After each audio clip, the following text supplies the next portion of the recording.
Good morning students, welcome in economics class. Today we are going to start the next topic, that is demand curve. In a previous lecture we have discussed about the demand schedule. Schedule is a table showing the relationship between the different quantity of commodity to be purchased at different prices of the commodity. यानी अलग अलग prices पे जो हम उनकी quantity, किसी commodity की quantity purchase करते हैं, उस टेबल को, उस रिलेशन को जिस टेबल से शो किया जाता है उसे कहते हैं डिमांड शेड्यूल.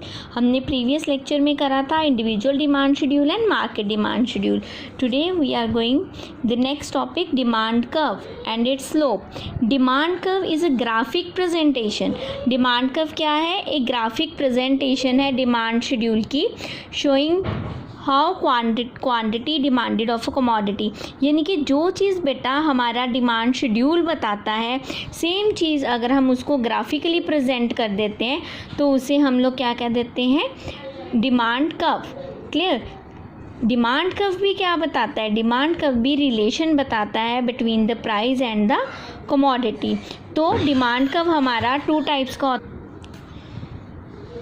डिमांड कर्व जो है बेटा दो तरह का, जैसे शेड्यूल टू टाइप्स का होता है, सेम उसी तरह डिमांड कर्व भी टू कैटेगरी, इसमें हम टू कॉन्सेप्ट लेते हैं, individual demand curve and market demand curve. Individual demand curve नाम से क्लियर है. इंडिविजुअल यानी कि एक स्मॉल यूनिट के बारे में बताता होगा. Individual demand curve is a curve जो शो करता है different quantity of commodity that one particular buyer, सिर्फ एक ही कोई particular buyer is ready to buy at different possible prices. यानी कि डिफरेंट पॉसिबल प्राइजेस पे एक बायर जितनी कमोडिटी किसी कमोडिटी की जितनी क्वांटिटी लेने के लिए तैयार होता है किसी पर्टिकुलर पॉइंट ऑफ टाइम पे, उसे हम क्या कह देते हैं? Individual demand schedule curve. अब देखो इंडिविजुअल डिमांड कर्व, इसे हम ग्राफिकली प्रेजेंट करते हैं. एक्स एक्सिस पे हम लोग क्वांटिटी शो करते हैं, वाई एक्सिस पे हम लोग प्राइस लेते हैं. सेम इसी तरह क्वांटिटी एंड प्राइस की अगर हम बात करते हैं तो प्राइस एंड क्वांटिटी, जैसे जैसे बेटा हमारी किसी कमोडिटी की प्राइस अप जाती है उसकी क्वांटिटी जो है वो डाउन जाती रहती है. अगर किसी कमोडिटी की प्राइस 5 रुपीज़ 4 है तो हम उसकी 1 यूनिट अज्यूम करते हैं. यस, इसी तरीके से जैसे हमने देखा, जैसे जैसे प्राइस है, देखो प्राइस किसी कमोडिटी की हमने वाई एक्सिस पे प्राइस ली है और एक्स एक्सिस पे क्वांटिटी ली है. ठीक, अब प्राइस अगर 4 रुपीज़ है तो हम उसका 1 यूनिट ले रहे हैं. प्राइस अगर 3 है तो हम उसके 2 यूनिट्स ले रहे हैं. जैसे जैसे प्राइस कम हो रही है हम उसकी क्वांटिटी उतनी इंक्रीज़ कर रहे हैं, क्योंकि बेटा एक तरफ हम वाई एक्सिस पे हम लेते हैं कोज और एक्स एक्सिस पे हम लेते हैं इफ़ेक्ट. ठीक है, जैसे कोज एंड इफ़ेक्ट का रिलेशन हम लोग पढ़ते हैं, सेम इसी का कि क्या कारण है और उसका रिज़ल्ट क्या निकल रहा है. इसमें हम पढ़ेंगे प्राइजेज़ अगर हमारी कॉन्टीन्यूसली कम हो रही है तो उसके रिजल्ट से हमारी क्वांटिटी इंक्रीज़ हो रही है, तो ये हमारा डाउनवर्ड स्लोपिंग कर्व बनेगा, इंडिविजुअल डिमांड कर्व. और ये जो स्लोप है इसकी डाउनवर्ड स्लोप, ये स्लोप हमें बताती है कि there is a inverse relation between price and quantity. Very very important line है, there is a inverse relation. Inverse relation क्या बताता है कि अगर क्वांटिटी की प्राइस 4 रुपीज़ है तो हम उसके ओनली 1 यूनिट ही डिमांड कर रहे हैं. अगर उसकी प्राइस कमोडिटी की डाउन होके 2 से 1 हो गई तो हमने क्वांटिटी 3 से 4 कर दी. क्लियर? नेक्स्ट आ जाता है बेटा market demand curve. Market demand curve is a horizontal summation of the individual demand curve. जैसे हमने मार्केट शेड्यूल करा था, सेम वही मार्केट शेड्यूल को जब हम ग्राफिकली प्रेजेंट कर देंगे तो हमारे पास आ जाएगा market demand curve. Clear? Horizontal summation होता है ये इंडिविजुअल डिमांड कर्व का, यानी कि वेरियस क्वांटिटी बताता है, किसी कमोडिटी की वेरियस क्वांटिटी बताता है जिसे कि सारे बायर्स मार्केट में लेने को रेडी होते हैं at possible prices of the commodity at a point of time. अब जैसे हमने शेड्यूल, देखो लास्ट टाइम मैंने आपको बताया था, शेड्यूल करवाया था कि अगर किसी कमोडिटी की प्राइस 1 रुपी है तो सारे मेल हमने ए में कंसिस्ट किए थे, सारी फीमेल बी में कंसिस्ट की थी.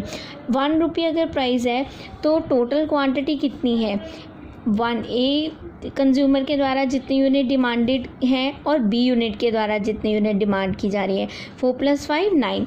इसी तरीके से जो हमने ये टेबल किया था, जब हम इसी टेबल को ग्राफिकली प्रेजेंट करेंगे यहाँ पे, तो वो मेरा क्या हो जाएगा, डिमांड कब हो जाएगा। जैसे ए की थी, हमने जैसे टेबल बनाया उसको ए का बनाया, बी का हमने ग्राफ बनाया, इन दोनों का समेशन जब हम कर देंगे तो इन दोनों के समेशन से मेरा क्या बनेगा, थर्ड मार्केट डिमांड।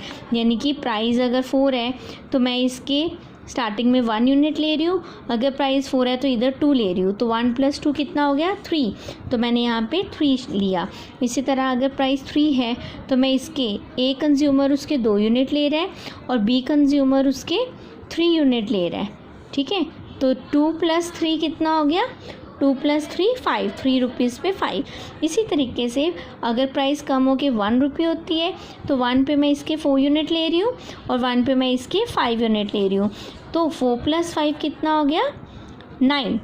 तो 1 रुपये पे मेरे पास कितने हो गए, 9 हो गए। क्लियर, ये था मेरा मार्केट डिमांड कर्व। नेक्स्ट, अब देखो इसी के साथ हम लोग इसकी स्लोप करते हैं कि स्लोप क्या है इसकी। Slope of demand curve. Demand curve normally slope downwards. जो डिमांड कर्व की स्लोप होती है वो नॉर्मली डाउनवर्ड्स ही होती है। डाउनवर्ड्स क्यों होती है, नेगेटिव स्लोप यानी इन्वर्स रिलेशन को ये बताती है। Inverse relation between price of commodity and quantity demanded. इसीलिए जब हम स्लोप लिखते हैं, स्लोप ऑफ डिमांड, इसको एस्टिमेट कैसे करेंगे बेटा, ये 1 मार्क में MCQs में भी पूछा जा सकता है कि स्लोप ऑफ डिमांड कर्व इस एस्टिमेट। अगर हमने एस्टिमेट करनी है स्लोप ऑफ डिमांड कर्व तो हम कैसे करेंगे, डेल्टा आगे नेगेटिव साइन लगाएंगे। जो ये नेगेटिव साइन है वो इंडिकेट करता है हमारा there is a inverse. Slope of demand curve क्या एस्टिमेट कर रहे हैं, minus negative delta P over delta Q। यानी कि ये शो करता है ratio between the change in price corresponding to unit change in quantity of a commodity. Negative sign इनके रिलेशन को बताता है। नेगेटिव साइन मीन्स कि दोनों में नेगेटिव रिलेशन है, इन्वर्स रिलेशन है, एक के बढ़ने से दूसरा कम हो जाएगा। ठीक है, तो ये स्ट्रेट लाइन जो डिमांड कर्व है ये इंडिकेट करती है हमारी लीनियर डिमांड फंक्शन को, जो दोनों साइडेड पे एंडेड से लाइन को टच कर रही है। ठीक है, ये स्ट्रेट लाइन है हमारी जो लीनियर डिमांड कर्व की है। इसी तरह स्लोप ऑफ डिमांड कर्व की अगर हम बात करते हैं तो इसमें माइनस P ओवर माइनस, इसमें है minus delta P over delta Q। किसके इक्वल है, ये इक्वल है बेटा AB। ये जो AB है हमारी और BC, यानी ये डेल्टा P है, ये हमारा प्राइस को बता रहा है, जो चेंज है प्राइस। हमने इसमें ऐसे नहीं लिया हुआ जैसे हम लोग नॉर्मली ले लेते हैं कि ये प्राइस है ये प्राइस है, तो हमने इसकी बजाय हमने सिंपल हमें जो दिया था हमने उसी को, ये हमारा प्राइस है AB और जो BC है वो हमारी क्वांटिटी इंडिकेट करता है।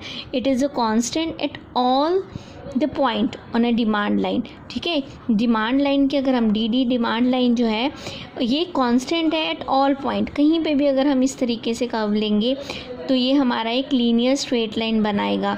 तो स्लोप जो है इसकी स्ट्रेट लाइन होती है। क्लियर, तो इज़ दैट क्लियर। आज का हमारा इतना ही था, डेट्स ऑल। कल हम नेक्स्ट टॉपिक करेंगे। Thank you very much.